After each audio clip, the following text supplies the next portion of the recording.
Why hello there, and welcome back to Let's Make Us a Character. And in this episode, we come to the end of a 40-year journey of twists and turns, trials and tribulations, tups and towns, tunnels and trolls, with Deluxe Tunnels and Trolls, which was released in 2015, once again by Flying Buffalo, coinciding with the 40th anniversary of the original game.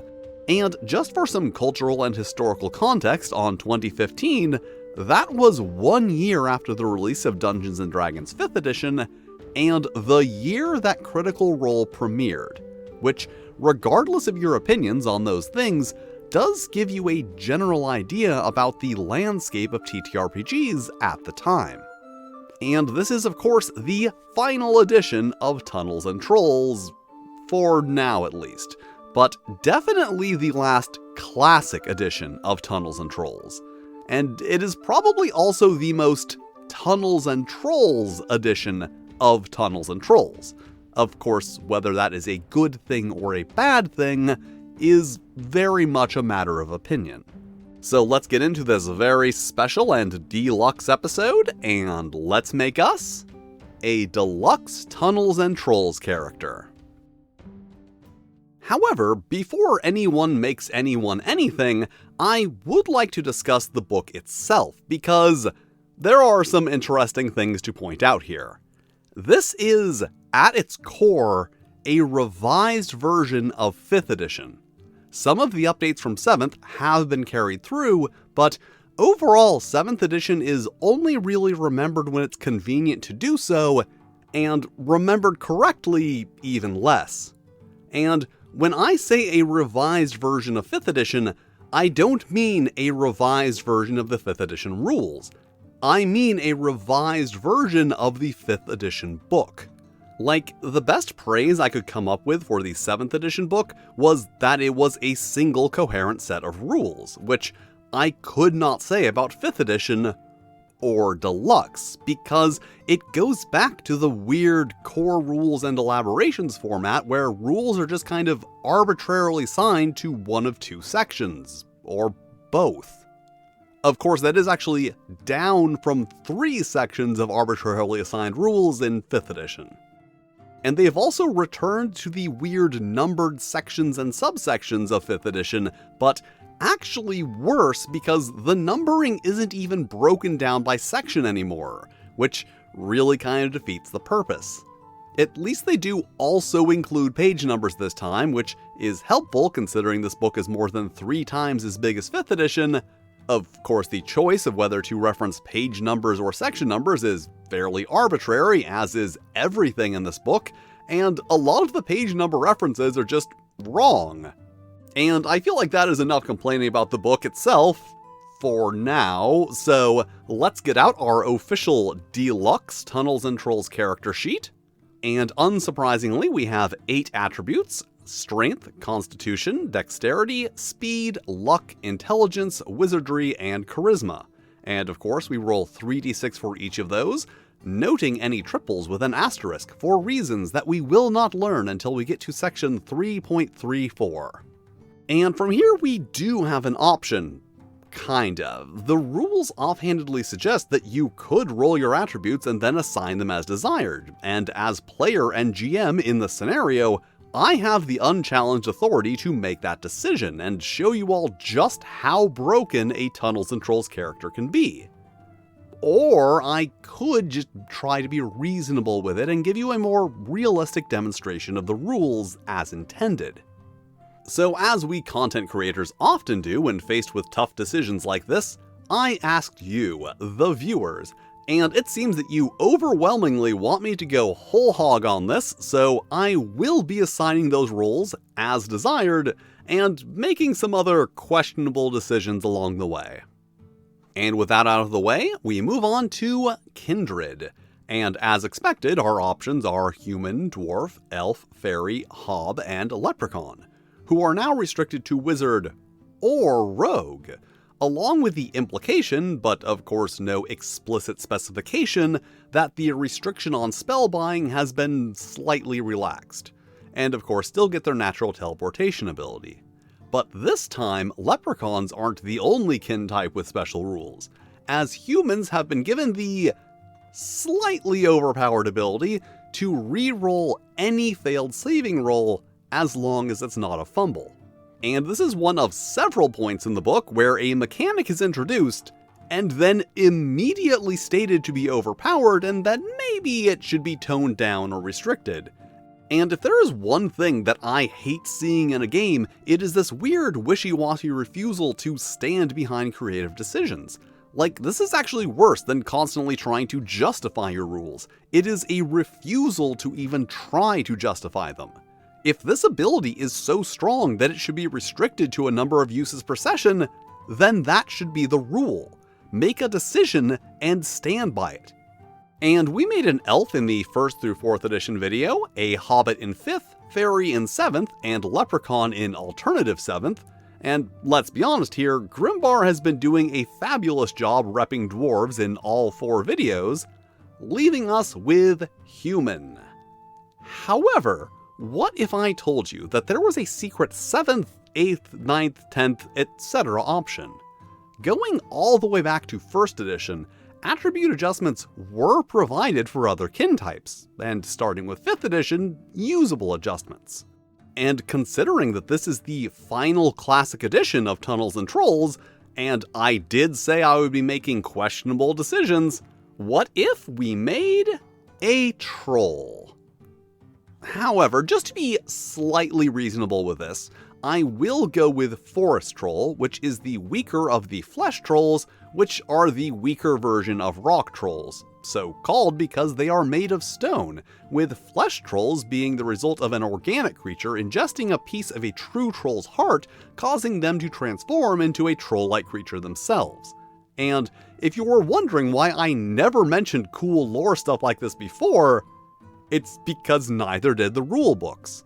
But in what is probably the biggest and most important update in Deluxe Tunnels and Trolls, all of the kin types, common and uncommon, have full write-ups. Like, remember how the weight of dwarves randomly shot up in 7th edition? Well, that makes a lot more sense with the context that dwarves are also made of stone. At some point between 1979 and 2005, this lore just came into being and was introduced mechanically into the rules of 7th edition, despite never actually being mentioned in text. And maybe this lore was published somewhere at some point before this edition, but it wasn't in the core books or anywhere else I've looked, so this is the first that I've heard of it. And as a forest troll, we get 2.5 times strength and constitution, 0.75 times luck and intelligence, 2 times wizardry, and 4 times charisma. And while 45 strength is a little much, if we had kept that at 11, it only would have been 27, which would be less than rolling a 14 and then applying the dwarf modifiers. So, depending on what stats you roll, trolls and other stronger kin types may actually be reasonable options, which could be an interesting way to balance characters. And now that our basic stats are adjusted, we can calculate our derived stats.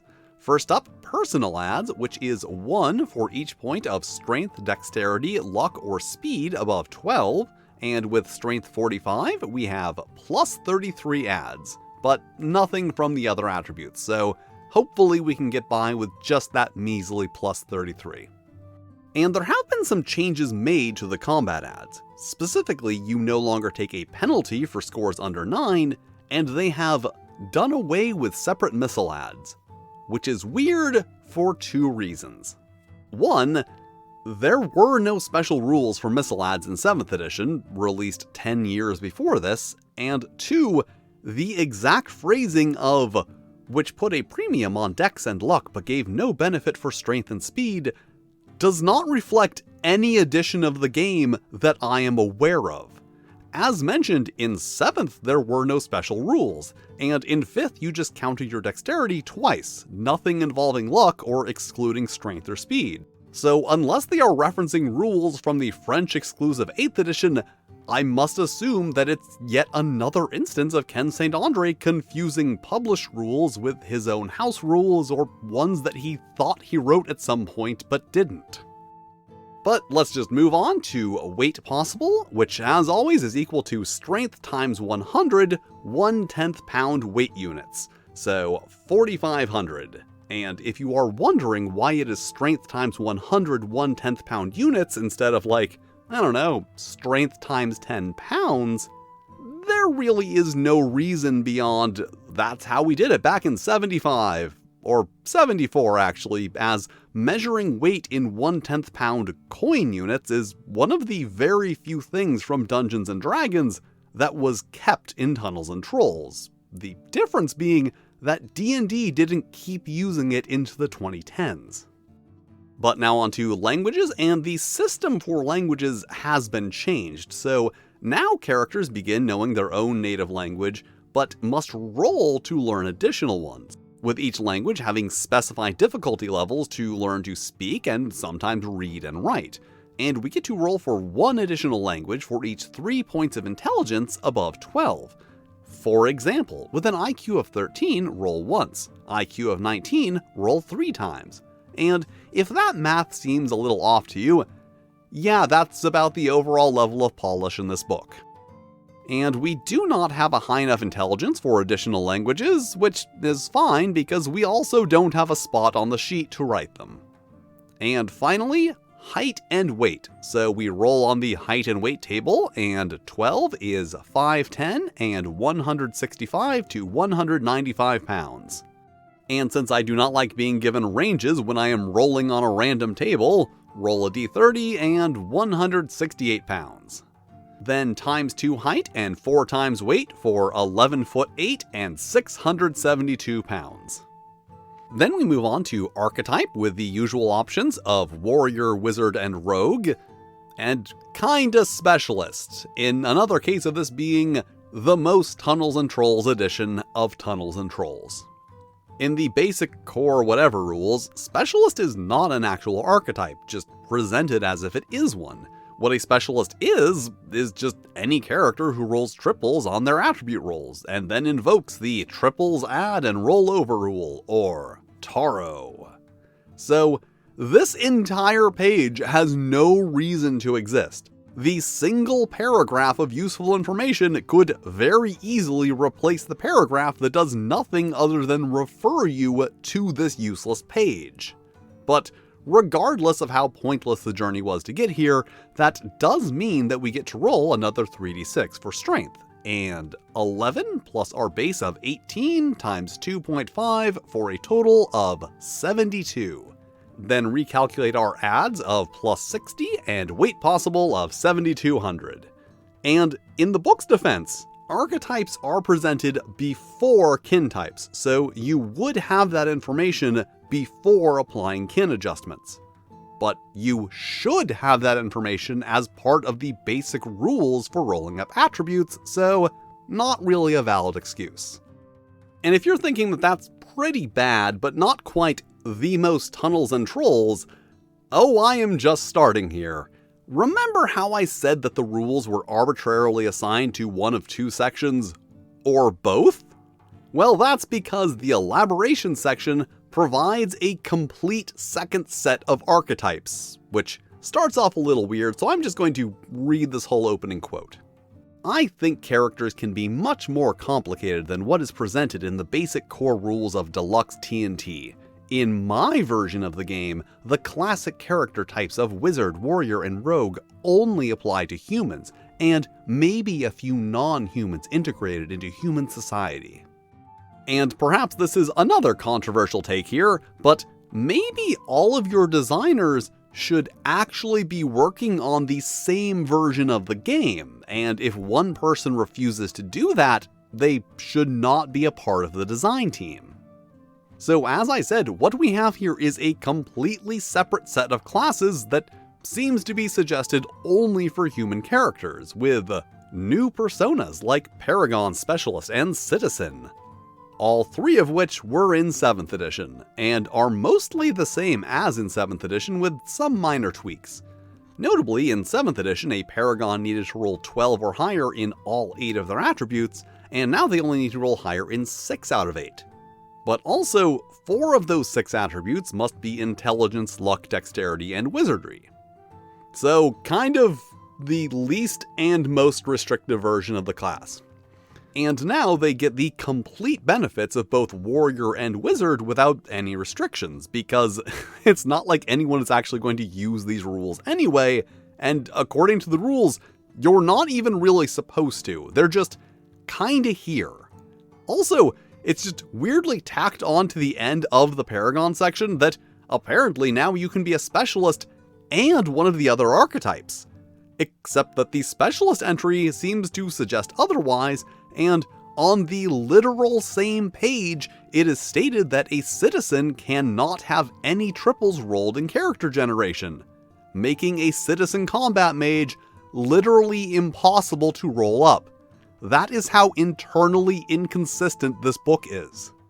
And as I've said before, I am not against alternative rules as a concept. A handful here or there is fine, but when you are just constantly weighing your game down with little alternative rule suggestions, or as here, whole-ass alternative versions of chapters from the book, it feels less like helpful alternatives to customize one's experience, and more like the designers either could not make up their minds, didn't actually believe in the mechanics that they are providing, or had some internal divide so severe that the only way to get past it was to just let both sides have their way.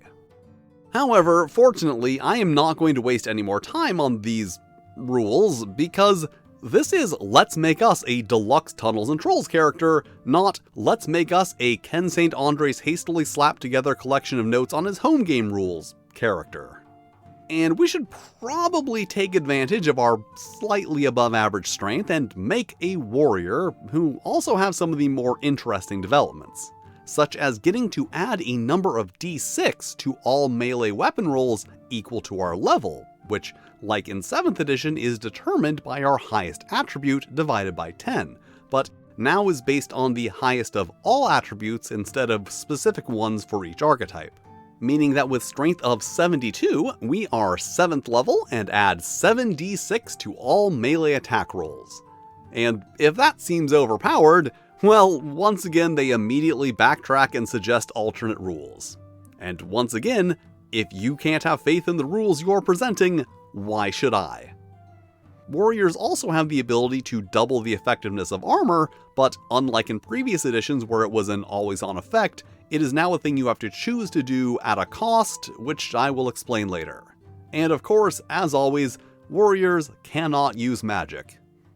So now on to talents, and like in 7th edition, each character gets 1 talent at first level, and 1 additional talent every time they level up. But now, characters who start above first level do get talents for all those level ups they missed. So we get 7 talents, which this time we do have space for on the character sheet. And also now they just provide a static +3 bonus. And finally, equipment. And we get 3d6 times 10, so 120 gold. And weapons in this edition have been reduced to broad categories versus the comically long lists of daggers and swords in earlier editions, which is a very good change. And significantly fewer weapons have their own adds, which is a change I am indifferent towards. And once again, I am actually going to be kinda good here and assume that the NA on the price of most of the trollish weapons means that characters cannot acquire them, not that they are free. And with Dexterity 11, I think the best that we can do if we want to also be able to afford some armor is a large bludgeon or combat hammer for 100 gold, and let's just say it is a heavy flail, although technically a flail requires dexterity of 15, but they are mechanically no different from a mace, just cooler, so I am ignoring that. Unfortunately though, the best armor we can afford now is cloth for 1 gold, and let's get a buckler for 15, leaving us with 4 gold for some very modest adventuring essentials, and 2 silver left over for a loaf of bread if our wilderness survival skills don't work out. Our flail does 66 damage, and we do not have a space for armor on our Deluxe character sheet, so I guess I'll just make one. And our cloth armor absorbs 1 hit and buckler 3. And those 294 weight units of items are very much within our weight possible, and this character is done. Which means it is now time to discuss mechanics. And just for a change, let's say that Trollhilda is adventuring in the Forest of Mystery with Glittergore, Clover, and of course, Steve, who kinda thought that this might be his time to shine when he heard that Grimbar wasn't coming on this adventure, until Trollhilda showed up.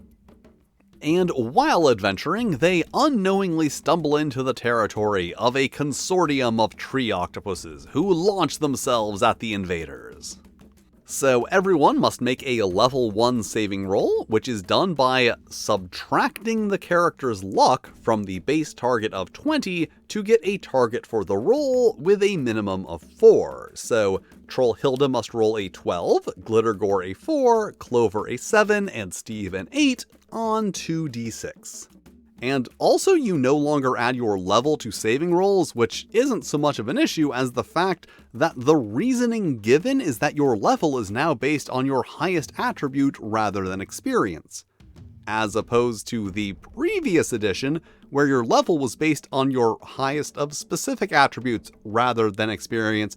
Yeah, I kinda get the feeling here that nobody actually bothered to look over 7th edition before making this one.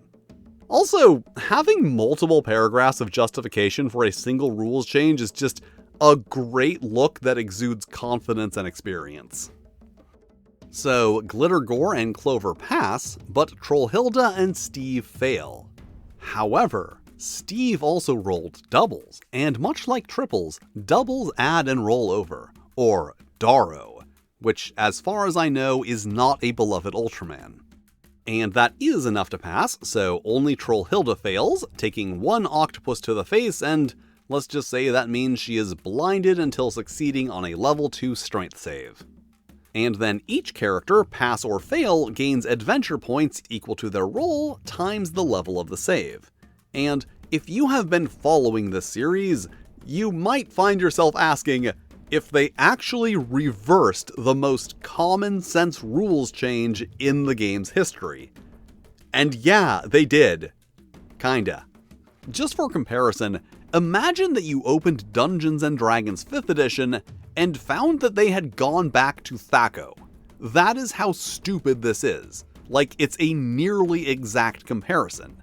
And maybe you're thinking that this is just another point where they kinda forgot that 7th edition existed. But no, it is significantly worse than that.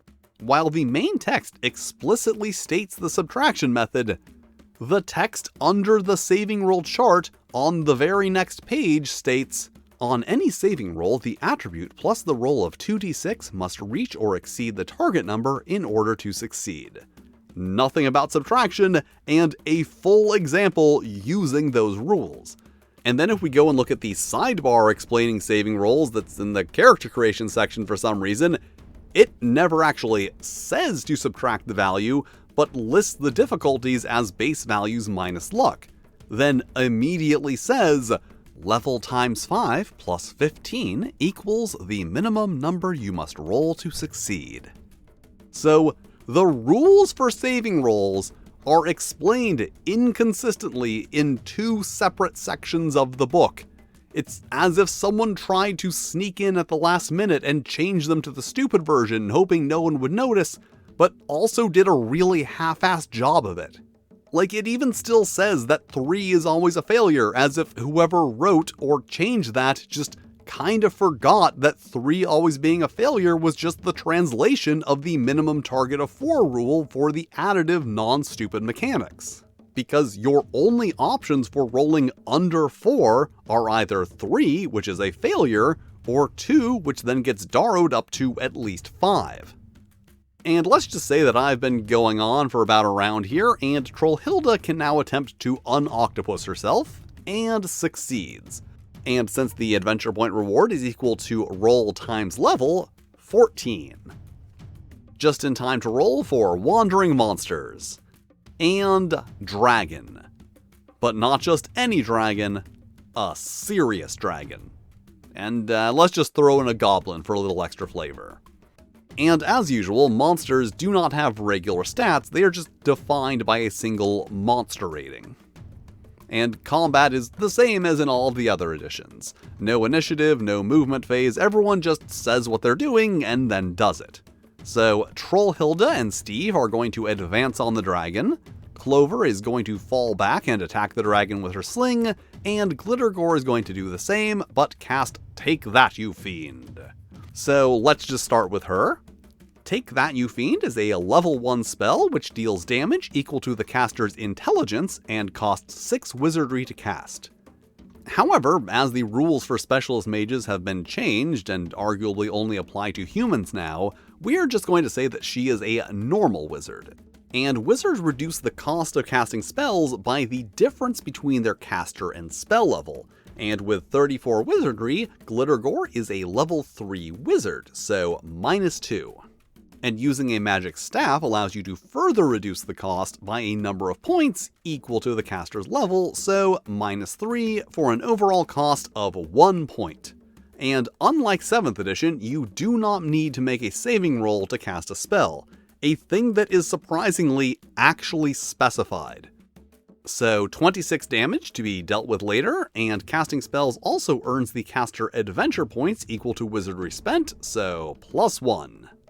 Then on to Clover, and to make a missile attack, we must make a dexterity saving roll based on the size of and distance to the target, and an immense target at near range is a level 0 roll, which, remember, automatically succeeds unless you roll a 3, a thing that I am fairly sure is never mentioned anywhere else in the book. So success, and because this is a level 0 save, it does not earn any adventure points. That's never specified, but roll times 0 equals 0, and of course it's not even addressed if you actually get AP for the missile attack rolls at all, because in 5th edition you specifically did not, and in 7th edition you specifically did. So I'm just going to say that you do. And with dexterity of 27, Clover is a level 2 warrior. However, she does not get to add 2 extra dice to her attack because that only applies to melee weapons. So 2 dice plus 18, since low strength no longer gives penalty, for 23 total. Then Steve rolls 3 dice for his sword, plus 1 for level, and finally, plus 1 personal add, for 14 total. And then the one you've probably been waiting for, Trollhilda rolls 6 dice for her flail, plus 7 for her level, and plus 60 personal adds for 108 damage.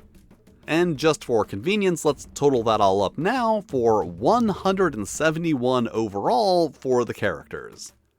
Then the dragon rolls its 19 dice and adds half its monster rating, and it is actually specified that you round it down this time, for 179, and then the goblin rolls 3d6 plus 12 for 23 and 202 overall. And the monster's total is higher, meaning that they win this round, so the losing side's damage is subtracted from the winning side's for 31 damage to be applied to the characters, which is then reduced by armor, and Steve has 11 armor, Clover 5, Glittergore 2, and Trollhilda 4. So an overall armor rating of 22, which does allow 9 points to get through. Or would, because remember how I said that fighters can double the effectiveness of their armor? Well, that's what Steve is going to do, doubling the protection of his armor for an additional 7 points. However, he then also needs to make a luck saving roll to prevent wear and tear on the armor, and fail, so his armor's protection decreases by 1, and the level of the save on future attempts increases by 1. And that is another very interesting aspect to the group combat system in Tunnels and Trolls. Steve does not add much damage, but he does absorb a lot of it. Despite its age, Tunnels and Trolls is fairly cinematic in its combat. While mechanically we are just rolling, comparing, and subtracting, narratively Steve is in there holding off enemies and taking blows for his allies while they deliver the damage, which makes tank characters incredibly effective since you don't need to rely on any kind of mechanical positioning, only narrative. So the characters take 2 damage, or rather would if not for the spite damage. Each 6 rolled in combat counts as 1 point of spite damage, which always gets through. So since the dragon rolled 6 6s, 6 of that original 179 points of damage is spite damage. And that always comes off the top, so the 2 damage that got through, plus 4 of the damage that was originally stopped by the armor. And since the losers get to allocate how the damage is distributed, within reason, let's just give all of those 6 points to Trollhilda since she's a big girl and can very easily take it, which comes off of her constitution. But the characters also rolled 6s, so 4 of those points of damage still apply, in spite of the fact that their side lost, and let's just give those to the dragon. But that's not all. Spells and successful missile attacks also always hit, regardless of which side won, so the dragon still takes it from Glittergore and Clover for another 49 and 53 damage total, knocking the dragon's monster rating down to 132. So moving on to round 2, everyone is basically just going to do the same, except Glittergore, who, to remind everyone that she's the alpha, is going to cast Take That, You Fiend at level 4. Also, I've talked about how broken this spell can be, but never actually shown just how easily overpowered it is. So to cast a spell at a higher level, you need to pay the base wizardry cost again for each level increase, so level 1 6, level 2 12, level 3 18, and level 4 24. However, remember how you get to reduce the cost by the difference between caster and spell level? Well, in this case, that difference is -1. So reducing the cost by -1 is 25. Then -3 from the staff for 22 overall. And Take That, You Fiend does twice as much damage for every level increase. So 26, 52, 104, 208 damage. So yes, Glittergore, the fairy wizard, could have actually taken out this dragon with a single attack. And not wanting to step on her tiny toes, Clover decides to target the goblin this time. And the save level for a medium near target is 4, so 35 minus 27 equals 8, then roll and fail. But level 4 save, so roll times 4 adventure points and 24. However, we do still roll damage. Missing the missile attack roll only means that the attack doesn't deal that direct damage, but it is still counted in the damage total, which is one of those things that is either a new rule in this edition, or a thing that was supposed to be a rule the whole time, but has only actually been specified in this edition, for 25 damage total. Then everyone else rolls for 361 overall, and then the monsters for 157. And this round goes to the characters for 204 damage, with 4 spite to the character side and 3 for the monsters. However, remember how spell damage is applied directly? Well, that is still the way it's done if you win. So Glittergore's 208 damage is applied directly to the dragon. So even though the damage total was 204, the dragon still takes 208, which is then subtracted from the damage total for -4 remaining, rounded up to 0. So no damage left for the goblin. While the damage from the spell exceeds the dragon's remaining monster rating by 76, that extra damage does not spill over onto the goblin as it would with normal damage, because it was a direct attack. If Clover had succeeded in her missile attack roll, that damage would still apply, but she didn't, so it doesn't. So that is the thing with those direct attacks. While they will always deal damage, that damage must be applied only to the target, with any remaining damage lost. So the dragon is very dead, and the goblin is miraculously unscathed.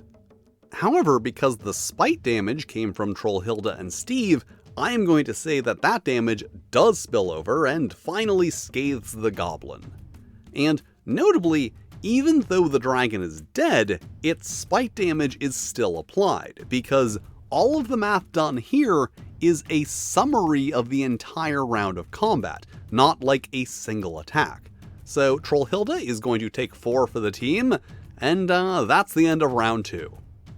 So round 3, and everyone just piles on the goblin, except Trollhilda because she's big and doesn't want to get in the way, and also I don't really want to roll another 13 dice.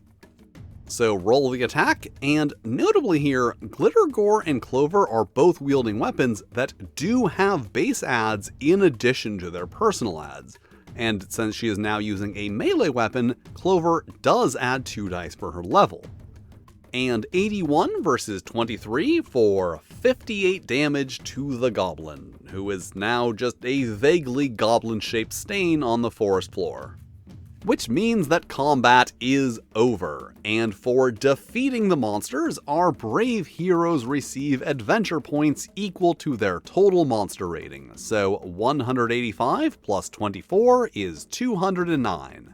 And you may recall from previous videos that there is something of an inconsistency between editions of whether that is awarded to each character or divided between them. Yeah, I'm just kidding. It's actually inconsistent within single editions, specifically 5th edition, and therefore here too. Because I guess making decisions is hard. They even brought back the stupidest idea in possibly all of role-playing games. The idea that when fighting multiple of the same enemy, you should only get adventure points for one of them because the experience is the same. Like, no, there are not 2 schools of thought on that. There is and only ever was or will be one person who could possibly think that was an idea even worth bringing up, let alone forcing into 2 different versions of the game.